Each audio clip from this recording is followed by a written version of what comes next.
안녕하십니까. 존경하는 애국 시민 여러분. 저는 자유와 또 인간의 존엄성을 사랑하는 또 자유 대한민국을 사랑하는 경북대학교 의과대학의 외과 교수입니다. 제가 하는 일은 주로 수술하고 암도 드러내고 그런 치료를 지난 30년간 해왔습니다.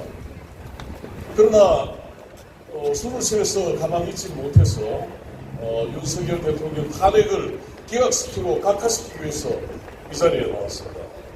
오늘 대한민국 산업화의 심장 구미에서 여러분을 만나게 된 것은 무한한 영광이며 여러분들에게 감사를 드립니다.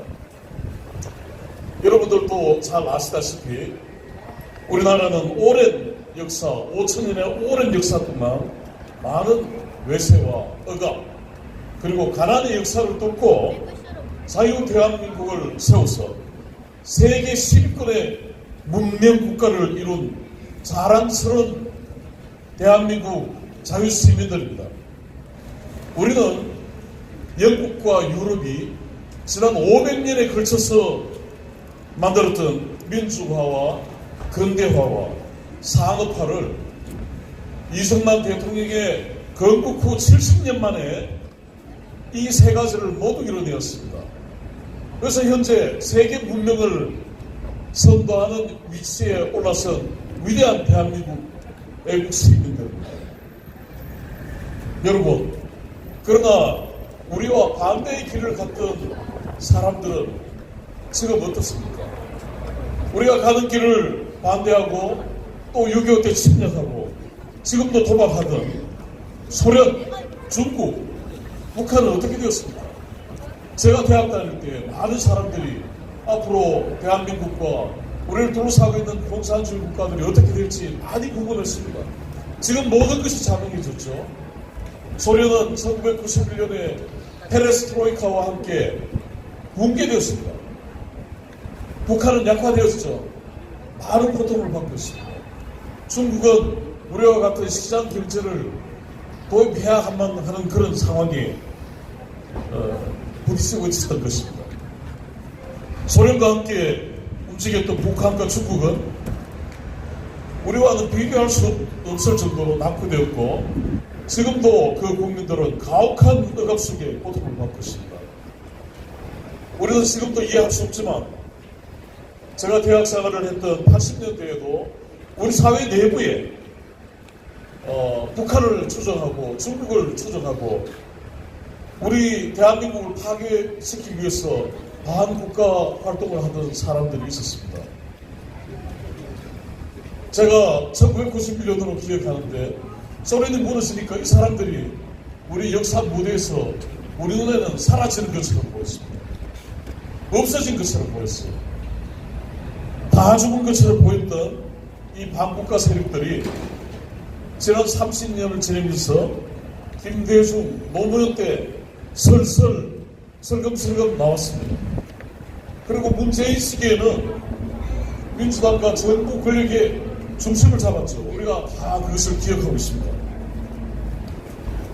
소련은 붕괴되었고 북한도 약화되었고 중국도 시장 경제를 채택하는 오랜 시간의 과정에서 우리가 안도의 한숨을 쉬고 있을 무렵 저를 포함한 많은 국들이 꿈에도 생각하지 못하는 사이에 반대한민국 친북 친중 세력들이 살아나서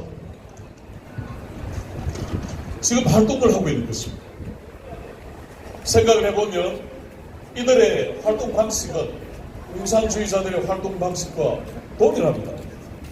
자신들이 약하면 숨고 기회가 되면 나오고 자신의 의도를 속이고 각종 단체를 장악한 뒤 동료들을 제거하는 방법으로 권력을 장악했습니다.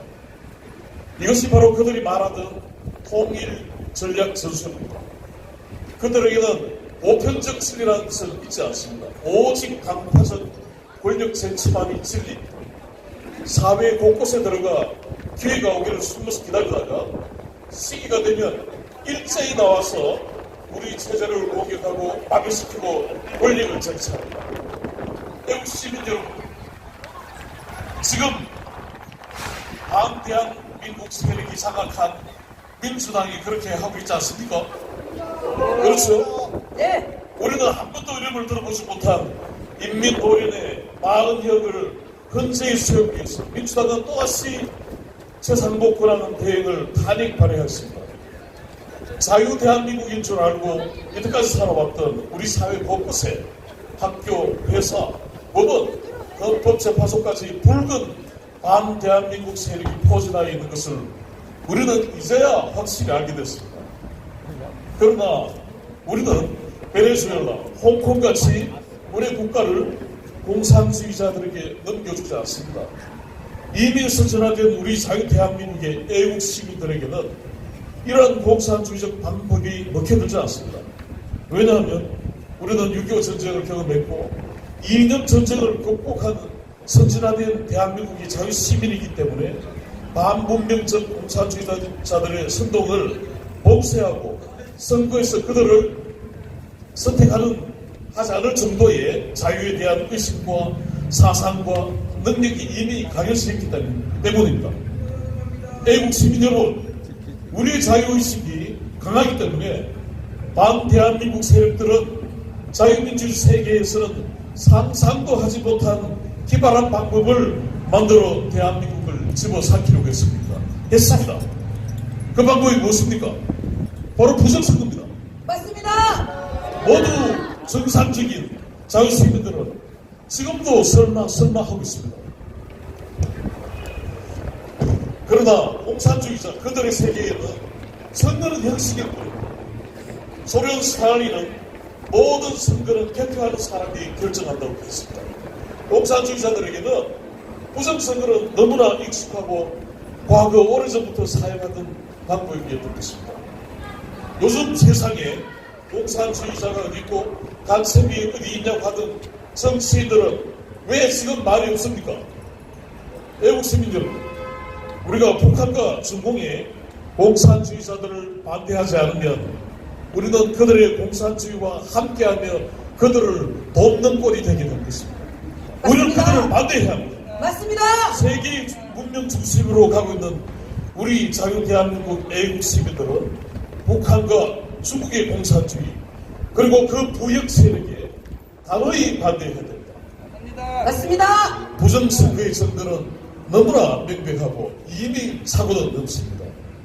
반대한민국 세력들은 대한민국을 파괴하기 위해 과감히 부정선거를 저질렀고 부정선거의 정도는 너무나 많고 명백합니다. 저는 개인적으로 5년 전부터 부정선거 문제를 추적해왔습니다. 많은 사람들을 만나면서 부정선거는 있을 수 없다, 설마 있겠느냐 하는 사람들에게 과거에 제가 이 세 가지 선거 중에 하나라도 제대로 설명하면 부정선거의 의혹을 제가 없애겠다, 부정선거를 믿지 않겠다고 했습니다. 그것은 첫 번째, 여러분들 잘 아시죠? 각각 따로따로 투표했던 투표 용서가 왜 붙어서 나옵니까? 그걸 어떻게 씁니까? 두 번째, 적어서 넣었던 투표 용서가 어떻게 빳빳한 식권 다발처럼 붙어서 나옵니까?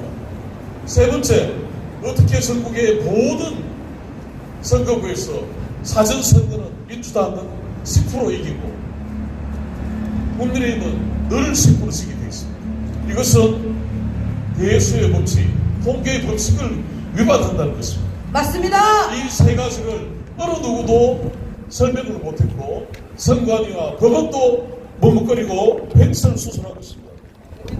평상기억용지라는 말을 들어보셨죠? 네. 이게 말도 되지 않을 뿐더러 이런 말을 한다는 것은 대한민국 국민의 교육 수준을 너무너무 무시하는 말입니다. 그 사람들이 그렇게 말하면 우리가 넘어갈 거로 생각하는 것은 거의 망상 수준 아닙니까? 맞습니다. 받아들일 수 없는 이야기입니다. 맞습니다. 그것뿐만 아니라 이제는 더 많은 선거가 매일매일 나오고 있습니다. 선관위 연수원의 중국 해커 체포, 이제는 서버까지 임대하고 있다고 합니다. 여러분들 이런 것이 부정선거에 강력한 선거이지 않습니까? 맞습니다. 이제 대법원이 서버를 포렌식하라고 명령을 내렸습니다. 와. 이제 더 강한 선거가 나와서 이 부정선거 세력을 선결해야 됩니다. 맞습니다. 그런데 자, 생각해 봅시다. 이렇게 많은 증거를 남길 수밖에 없는데도 불구하고 왜 공산주의와 그 부역하는 반대한민국 세력은 부정선거를 저질렀겠습니까? 자기들도 겁이 났겠죠. 그 이유는 자기들도 부정선거를 통해서 대한민국의 권력을 잡고 우리 체제를 파괴시키지 않으면 중국, 북한, 그리고 그를 추종하는 국내 반대한민국 세력들의 생존 자체가 위험해지기 때문입니다. 맞습니다. 북한도 위험하고 중국도 위험하고 우리나라의 반대한민국 국가 세력도 설 땅이 없게 될 것입니다. 다시 말하면 우리가 죽든지 저들이 죽든지 생사를 건 한계가 없는 이른바 초안전 전투를 치르고 있는 중이기 때문입니다. 맞습니다. 그렇습니다. 우리는 아직도 북한과의 체제 전쟁을 하고 있으며 6.25 때 대규모로 참전한 중공과 휴전적인 상태입니다. 우리 내부의 친북, 친중 세력은 대한민국의 전복을 위한 전쟁을 아직도 수행하고 있는 것을 우리는 명확히 보고 있습니다. 사실 이때까지 우리는 이러한 사실을 잘 모르고 살았습니다. 사실 자유롭게 살고 있으면서도 우리가 누리고 있는 이 자유를 지켜야 할 이유를 잘 모르고 살았습니다.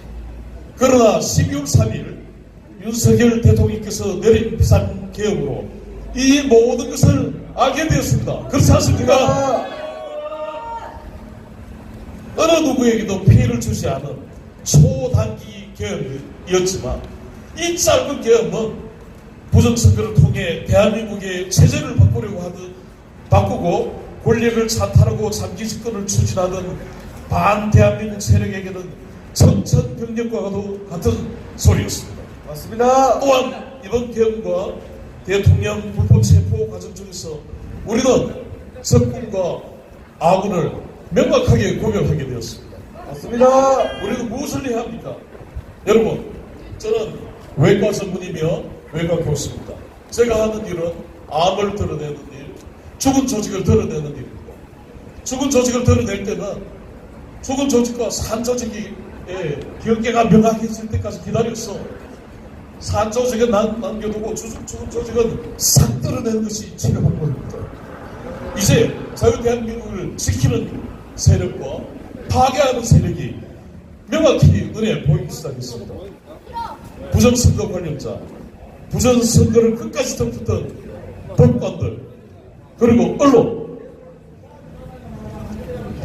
그리고 대통령을 내란죄로 몰기 위해 수많은 증거를 조작하고 정의를 협박하는 데 가담한 사람들, 불법 체포, 불법 영장, 불법 구속에 참여한 사람들과 그와 연관된 사람들이 이 땅에 발붙일 곳은 감옥밖에 없습니다. 맞습니다.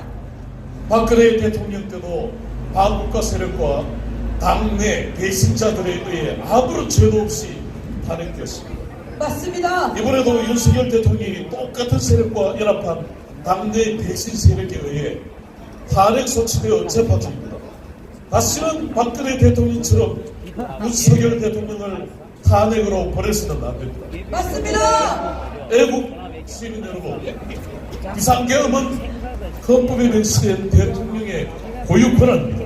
맞습니다. 민주당이 제출한 내란죄에 증거라는 것들은 모두 조작되거나 회유, 협박에 의한 것으로 밝혀졌습니다. 맞습니다. 윤석열 대통령의 비상계엄은 아무런 죄도 없을 뿐만 아니라 오히려 반국가 세력에 의해 위험에 빠진 대한민국을 위기에서 구해낸 영웅적 통치입니다. 진짜 내란 세력은 거짓말과 조작된 거짓 정보로 현직 대통령을 불법으로 체포, 구금, 내란죄 공작에 가담한 탄핵 추진 세력이 진짜 내란 놈들입니다. 맞습니다. 우리는 자유 대한민국을 지키기 위해 윤석열 대통령께서 복귀하실 때까지 끝까지 싸워야 합니다. 맞습니다. 윤석열 대통령께서 복귀하시면 반국가 세력과 부정선거 세력들을 색출하고 4.19 때보다 100배나 더 큰 정의의 힘으로 자유, 민주, 공화를 더욱 강하게 만들어서 하나님이 우리에게 주신 자유의 가치가 동아시아뿐만 아니라 세계 전체의 자유민주로 확장되는 결과를 우리 대한민국의 자유시민들이 만들어내야 합니다. 감사합니다.